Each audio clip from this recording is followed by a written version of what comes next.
की राजधानी पटना में 12 दिन से बीपीएससी परीक्षा को लेकर प्रदर्शन कर रहे छात्रों पर एक बार फिर पटना पुलिस ने लाठियां बरसा दी।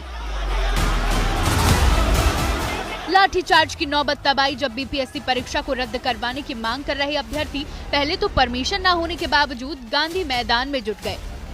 पूरी दोपहर गांधी मैदान में नेताओं का आना जाना लगा रहा, लेकिन शाम होते होते जैसे ही सियासी चहलकदमी खत्म हुई तो अभ्यर्थियों ने मुख्यमंत्री आवास की ओर मार्च करना शुरू कर दिया। पुलिस ने परमिशन का हवाला देकर अभ्यर्थियों को रोका, लेकिन अभ्यर्थी मार्च निकालने पर अड़े रहे तो उन पर लाठियां बरसनी शुरू हो गई। तस्वीर है गांधी मैदान से आगे की, जहां छात्रों को रोकने की पहली कोशिश जो हुई वो सफल नहीं हो पाई प्रशासन की तरफ से, और इस वक्त यहाँ पर छात्र हैं जो हंगामा कर रहे हैं और इनकी कोशिश है कि आगे बढ़ सके। 4 दिन में ये बीपीएससी अभ्यर्थियों पर लाठीचार्ज की दूसरी घटना है। वहीं बीपीएससी परीक्षा को लेकर अभ्यर्थियों के प्रदर्शन में अब तक राजनीतिक चेहरों की चहलकदमी भी बढ़ती जा रही है, क्योंकि अगले साल बिहार में विधानसभा चुनाव है। ऐसे में हर पार्टी अपने आप को नौजवानों के साथ खड़ा दिखाना चाहती है। बिना परमिशन के जमा हुए छात्रों से मिलने जनसुराज के संयोजक प्रशांत किशोर पहुँचे और छात्रों को भीड़ बढ़ाने का ज्ञान दिया। सिर्फ 4-5 हजार बच्चे क्यों आए हैं? जब 5 लाख आदमी खड़ा होंगे तब सरकार आपकी बात सुनेगी। 2000 आदमी आने से नहीं होगा।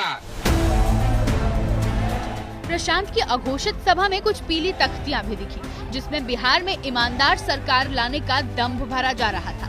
लाइनें ऐसी थी जो प्रशांत के पॉलिटिकल एजेंडे पर बिल्कुल फिट बैठ रही थी। कभी जेडीयू के साथ रहे प्रशांत किशोर को उनके नेता फेल्ड पॉलिटिशियन कह रहे हैं।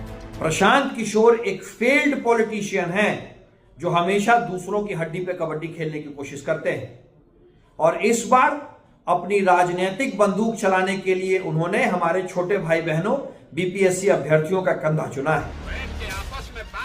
प्रशांत किशोर से पहले तेजस्वी ने भी बीपीएससी पर सीएम की चुप्पी को आधार बनाकर सरकार को घेरा था। गलती बीपीएससी की है, उनको मानना चाहिए। अस्पताल में भर्ती हो गए हमारे नौजवान अभ्यर्थी, तब आपको याद आया कि इसको क्लैरिफाई करना चाहिए, जस्टिफाई करना होगा। अगर एक सेंटर का रद्द होता है, बाकी सेंटर का नहीं होता, तो ये तो छात्रों के साथ जो है अन्याय है।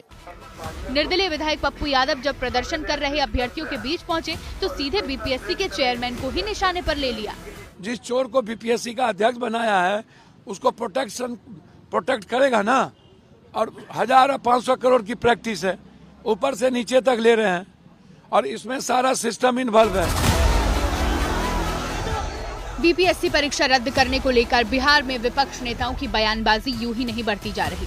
दरअसल छात्रों के आंदोलन के चलते ही राजनीति कई मौकों पर परवान चढ़ती रही है।